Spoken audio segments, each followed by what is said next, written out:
ଟଙ୍କା 200 ଦିଅ ଆଉ ଖାତାରେ ଲେଖିଦିଅ।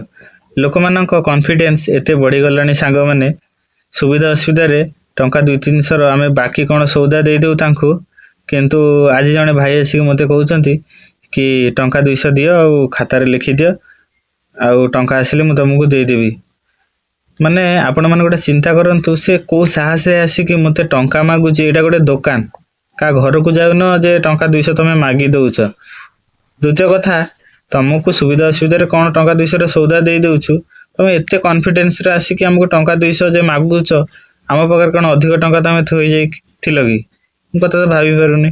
ତମକୁ ଟିକେ ବି ଡର ଭୟ ନାହିଁ ଯେ ମୁଁ ତାଠାରୁ ବାକି ଖାଉଛି ସମୟରେ ତା ଟଙ୍କା ଫେରେଇ ପାରୁନି, ପୁଣି ତାକୁ ମାଗୁଛି ଟଙ୍କା 200 ଦିଅ ଖାତାରେ ଲେଖିଦିଅ। ଏମିତି ଯୋଉ ଭାଇ ମାନେ ଭାବିକି ଦୋକାନକୁ ଆସୁନ, ଦୟାକରି ଦୋକାନକୁ ଆସନି। ଏମିତି ଚିନ୍ତାଧାରା ନେଇକି କେହି ବି ଦୋକାନକୁ ଆସନି।